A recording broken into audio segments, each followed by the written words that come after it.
présentation simultanée. Donc, vous pouvez cliquer sur l'icône du monde en bas de votre écran pour suivre les présentations, bien les échanges en langue française. So I was just saying for the benefit of Je our disais friends seulement pour les francophones qu'ils peuvent suivre l'interprétation en français en cliquant sur la petite icône du monde en bas de l'écran de Zoom, puisque notre discussion va être interprétée en simultané.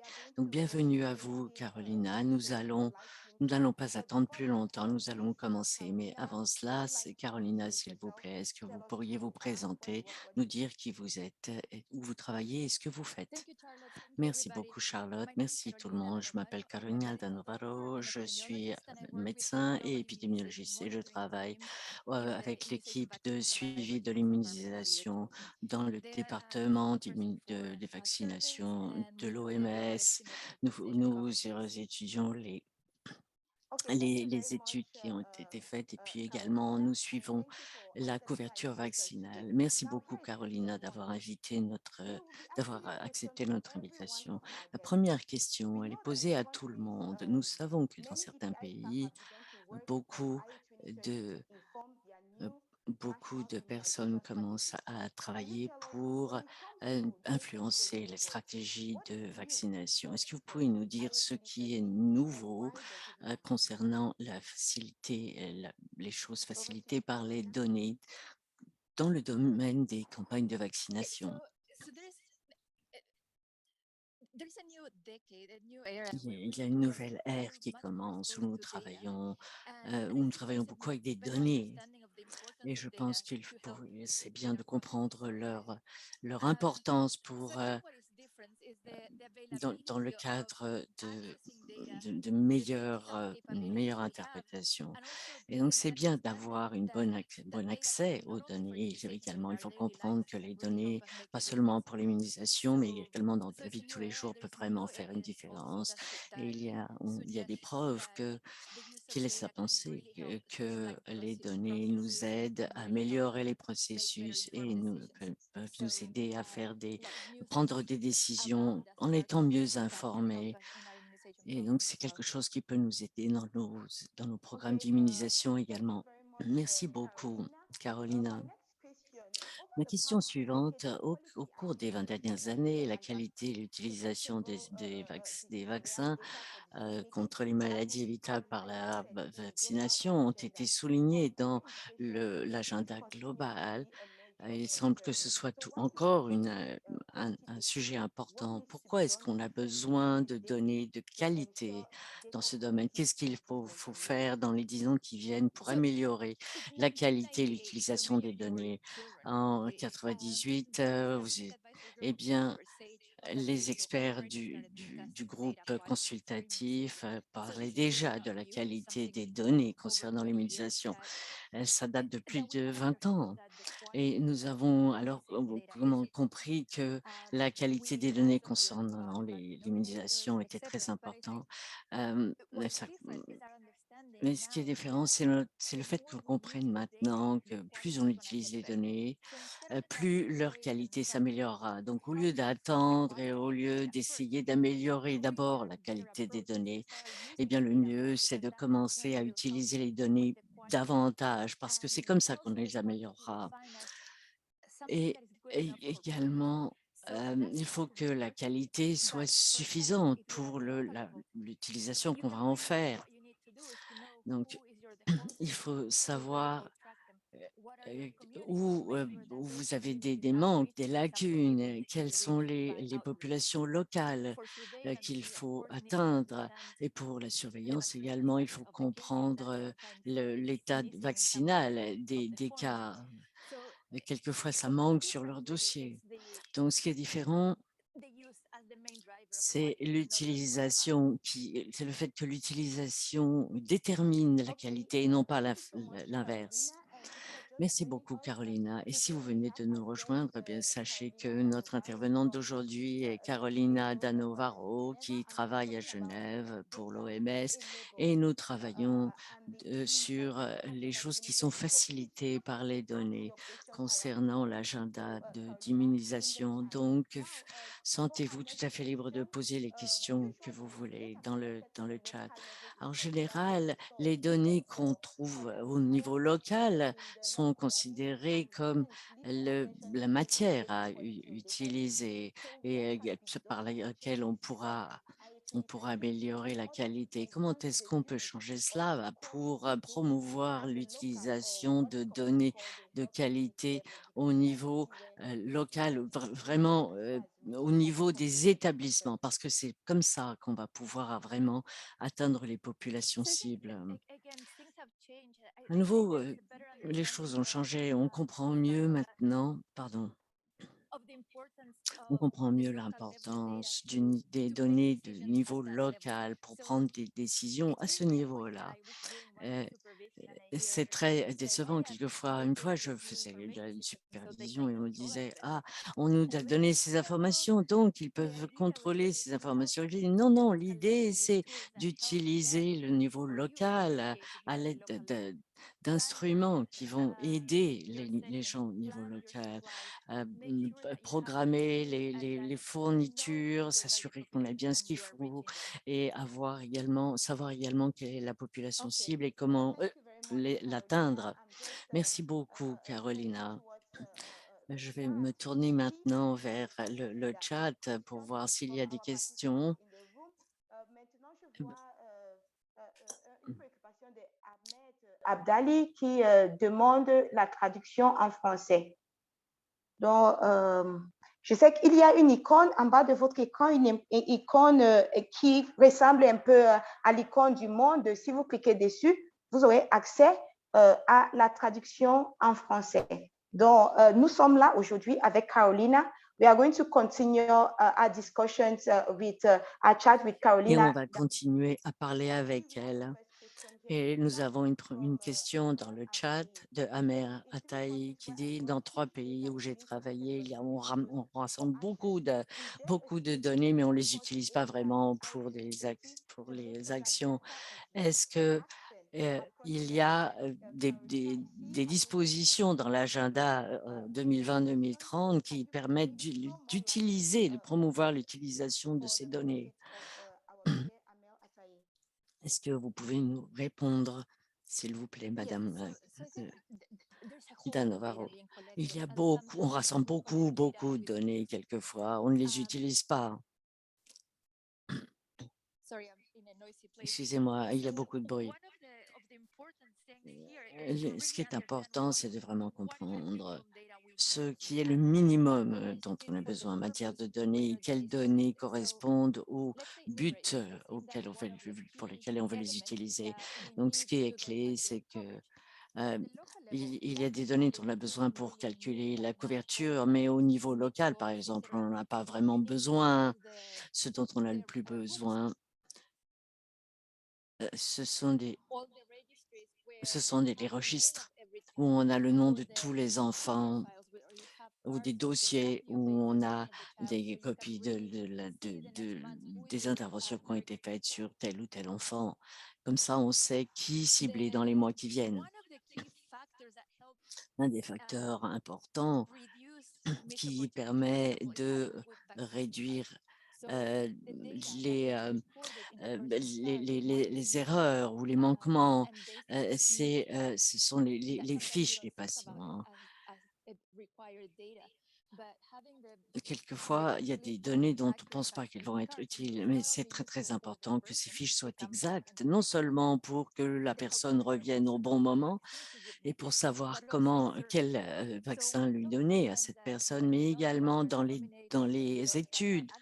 Quelquefois, quand on n'est pas sûr des données qu'on a, eh bien, on fait des études et souvent celles-ci sont basées. Focus. If you can leave this session with one thing in mind, it's Et s'il y a une chose que vous devriez retenir aujourd'hui, c'est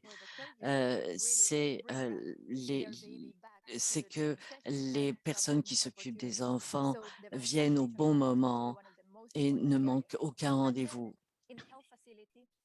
Et au niveau des établissements, le nom est important, comme ça, vous, vous pouvez savoir quelle est la prochaine dose à donner et vous pourrez également savoir quels enfants ne sont pas venus, n'ont pas été amenés.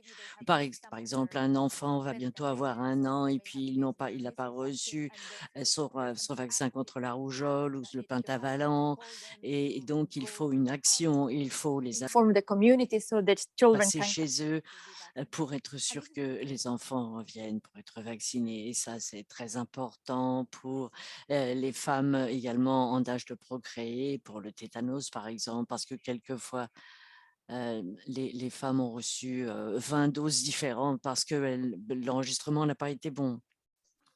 Merci beaucoup, Carolina. Et je vois qu'Amel répond dans le chat. Elle est très contente de cette réponse.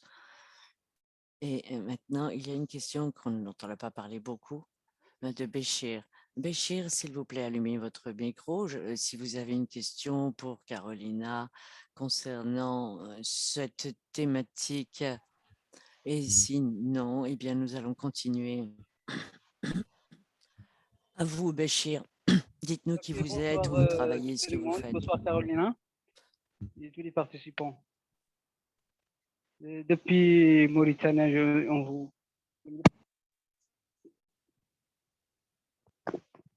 Donc justement, d'abord, j'étais pas à l'adolescence, j'avais pas accroché de la traduction, c'est pour cela beaucoup de choses m'ont échappé. Donc, mais en général, votre... oui, vous m'écoutez?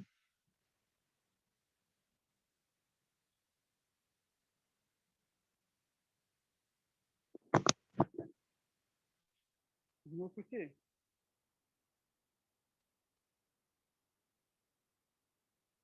Ok, ok. Ce que nous réclamons, c'est l'équité vaccinale.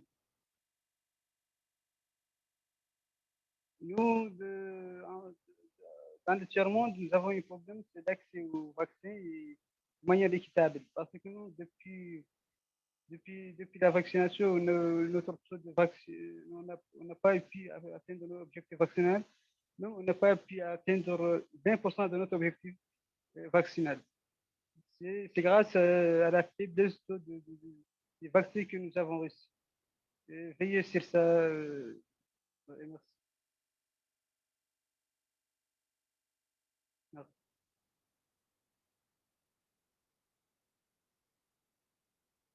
Merci beaucoup. Et pour les Anglais, les anglophones, eh bien, pour avoir l'interprétation vers l'anglais, cliquez sur le petit globe et puis choisissez la langue anglaise. Vous parlez de l'équité dans le domaine de la vaccination et c'est crucial. Et nous devons savoir où sont les inégalités,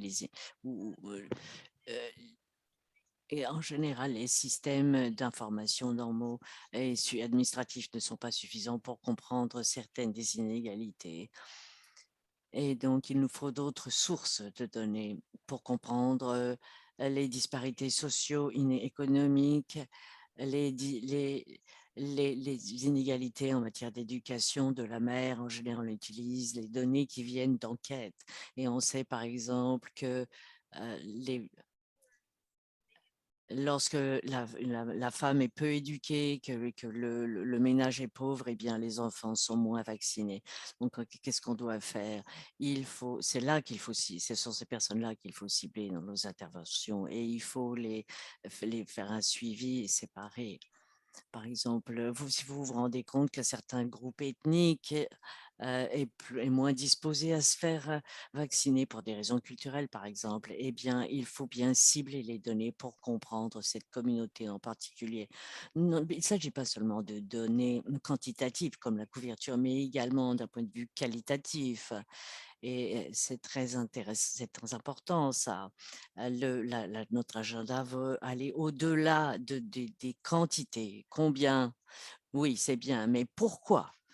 Et on peut comprendre si on a fait des progrès et si oui, continuons. Et sinon, pourquoi est-ce qu'on ne fait pas mieux?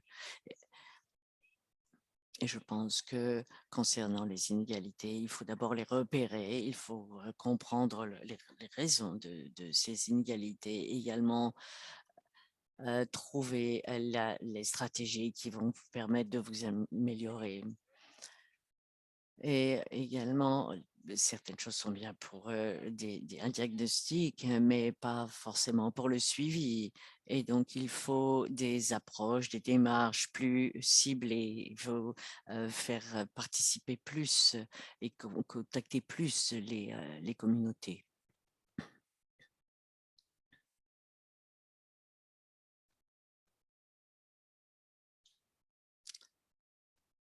Allô, il y a quelqu'un? Ah, pardon, Carolina. Je disais qu'il y a beaucoup de personnes qui font des commentaires dans le chat et il y a Dobogina. Il dit que les projections concernant la population par rapport à la réalité sont différentes. Donc, évidemment, ça a un impact négatif sur la couverture. Comment est-ce qu'on peut régler cela? Et je suis d'accord avec lui et d'accord avec vous. C'est vraiment un problème dans le nord-ouest du Nigeria. On agit sur le recensement de 2006, sur les données de ce recensement-là. Le dénominateur, c'est un autre problème parce que ça va pas s'arranger parce que les gens se déplacent beaucoup plus qu'avant dans les zones urbaines. La population arrive, repart, revient, déménage ailleurs, etc. Ce que j'aimerais dire, c'est que la couverture est un indicateur. C'est un indicateur. Je pense qu'actuellement, dans notre agenda d'immunisation 2030, eh bien, ce qu'il faut faire, c'est ne pas se concentrer sur une seule chose, comme par exemple la couverture, parce qu'elle est difficile à mesurer. Et il s'agit de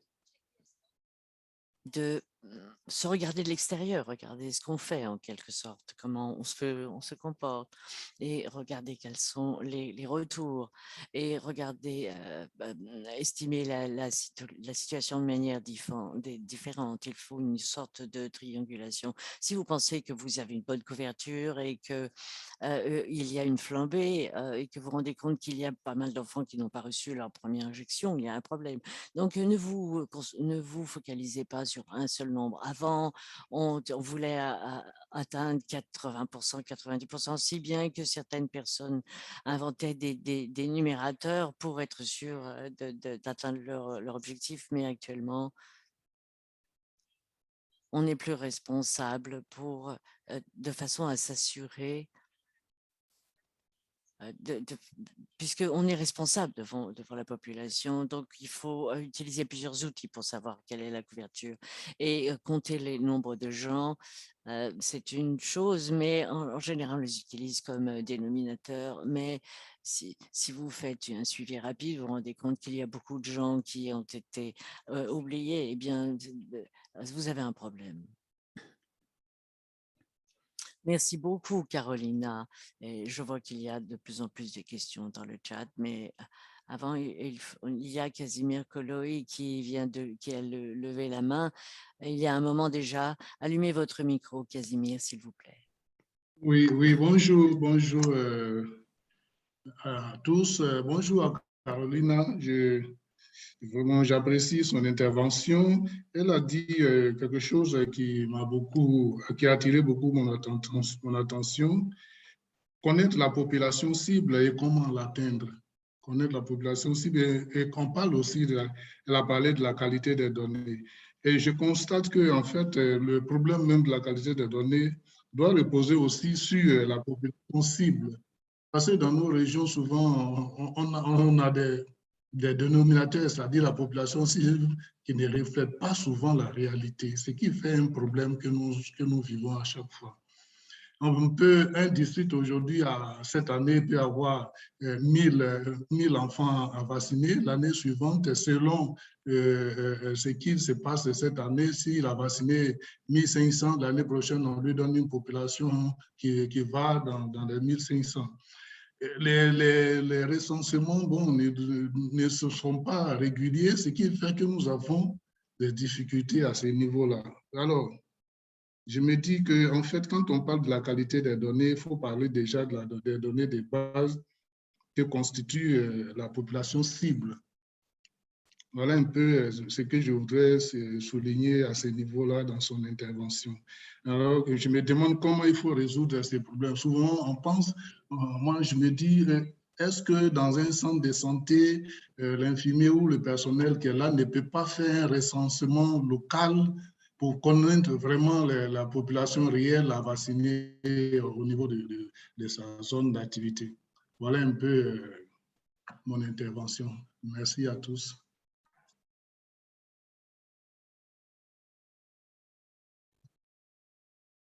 Donc, la question porte sur le dénominateur à nouveau. Les vieux recensements, les vieilles projections, et puis le nombre de vaccins donnés une année qui a un impact sur le nombre de l'année suivante. Il ne faut pas se baser sur ces dénominateurs, surtout que les gens bougent beaucoup plus. Donc, il faut faire une triangulation, comme je l'ai dit, pour être sûr que vous savez où vivent les gens, parce que quelquefois, il y a des endroits qui apparaissent et puis les gens migrent, vont travailler ailleurs à un certain moment de l'année, etc. Donc, certaines images satellites sont très utiles dans ce domaine pour estimer la taille de la population, au moins savoir où de nouvelles personnes s'établissent et créer un lieu. Mais on ne peut pas vraiment, à partir de ça, créer un nouveau dénominateur. Quelquefois, quand on a la population, son nombre, il y a des erreurs, surtout si on oublie des groupes entiers de personnes pour des raisons culturelles ou d'accès. Donc, c'est quand on regarde les différentes sources qu'on peut avoir une idée de où se trouvent les gens et combien ils sont. La plupart des gouvernements n'acceptent pas le compte des gens comme quelque chose d'officiel, mais votre niveau, au niveau local, ça peut aider. Encore des questions? Nous arrivons bientôt à la fin de notre Lightning Chat. Il y a une question de Kubanich Beck. Excusez-moi si je ne dis pas bien votre nom sur l'outil DHI. Est-ce que les plateformes d'information, est-ce qu'ils sont utiles pour améliorer la qualité des données? Par exemple, est-ce que vous pensez que c'est bien les bourses Gavi pour améliorer cela? Je pense que les plateformes sont très utiles, parce qu'elles peuvent utiliser la gestion, elles peuvent aider à la gestion des données. Donc, à un niveau plus bas, on peut avoir une numérisation des données, on peut faire des courbes, etc. Donc, on peut savoir plus rapidement s'il y a des anomalies. Si vous voyez qu'il y a des tendances constante. Mais ce qui est le plus important, c'est qu'il faut que les gens qui utilisent ces plateformes sachent les utiliser, et il faut également qu'ils réfléchissent quand ils voient les chiffres et les courbes, les tableaux de bord, etc. Mais il faut être critique dans sa façon de regarder les choses. Ainsi, on peut repérer là où il y a un problème et on peut agir. Les outils vous aident, mais si vous ne pouvez pas utiliser, si vous ne pouvez pas agir, ou si vous n'avez pas de pensée critique, eh bien, ces plateformes ne vont pas vous servir à grand chose. Il faut investir dans les ressources humaines qui vont utiliser ces outils. De cette façon, on peut déclencher des actions lorsque ces personnes repèrent des anomalies. Merci beaucoup, Carolina. Je voudrais me tourner vers une autre question de Ntabo Mochiwa. Si vous pouviez, s'il vous plaît, ouvrir votre micro pour pouvoir poser votre question à Carolina, ce serait très bien. Ce sera probablement la dernière question de cette session d'ailleurs. Merci beaucoup. Merci que je sois le dernier à poser la question. Non, réellement, moi, je vis en zone forestière et nous avions eu, lors des différentes, je dirais, initiatives pour accroître la couverture vaccinale, d'énormes problèmes pour atteindre d'abord les populations qui vivent en zone forestière, parfois isolées. Et même ceux qui vivent le long des fleuves, et je prends par exemple le fleuve Congo. Pour les atteindre, ça demande d'énormes efforts, ne serait-ce que par les hors-bords, par les bateaux, pour aller atteindre peut-être les enfants qui sont vraiment, je dirais, isolés dans les forêts. Et ça a coûté énormément d'argent, je dirais, des ressources financières pour pouvoir les atteindre. Et l'impact est que on n'arrive pas à atteindre ces enfants. Maintenant, avec cette initiative 2030, qu'est-ce qu'on pourrait faire autrement, même si on arrive à localiser avec les satellites, là où les enfants et les parents habitent, il est difficile de les atteindre. Est-ce qu'au cours de cette initiative 2030, il y aura, je dirais, d'autres stratégies qui pourraient peut-être être conseillées aux gouvernants et ceux qui prennent les décisions pour pouvoir ne pas laisser pour compte ces enfants qui sont nombreux, je dirais, et qui malheureusement font les frais des différentes maladies évitables par la vaccination et qui sont vraiment mortelles. Merci, Caroline.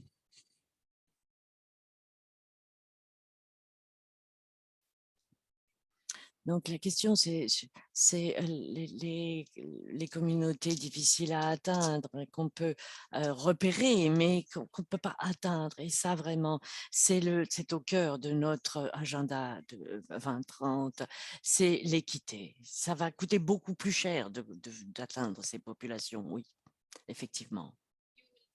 Oui. Vous aurez à investir beaucoup plus pour les atteindre, mais je pense que ce qui est important, c'est qu'il faut programmer cela.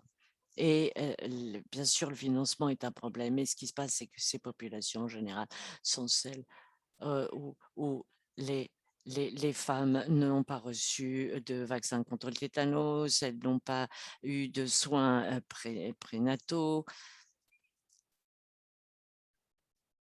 Et donc,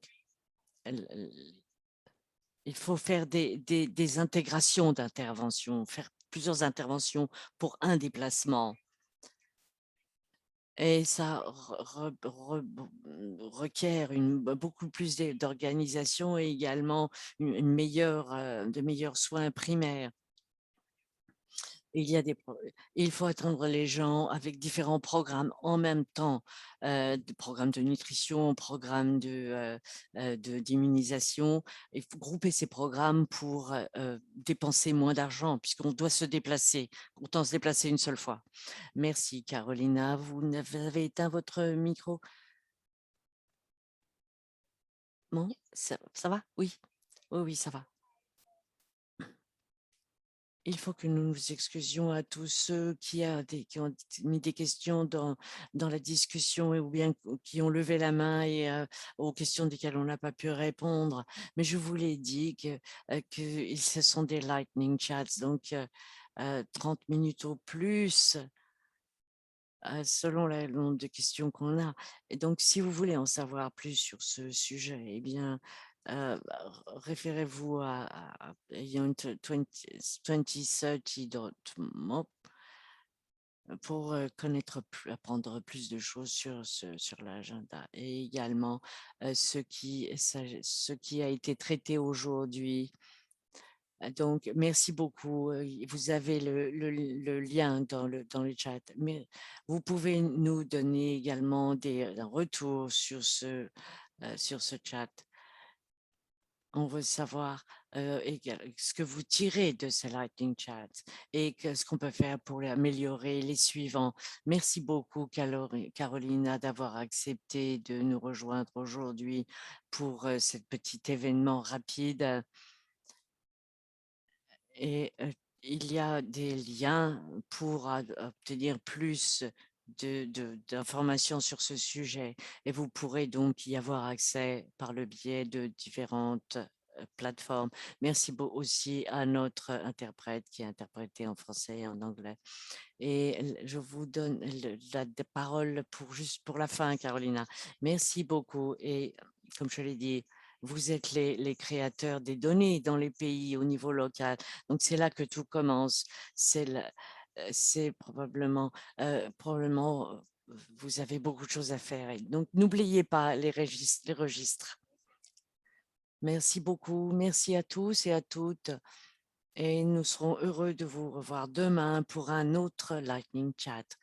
Au revoir. À demain. À Au demain. revoir, merci beaucoup. Thank you. Au revoir. Au revoir. Merci. Merci, Caroline.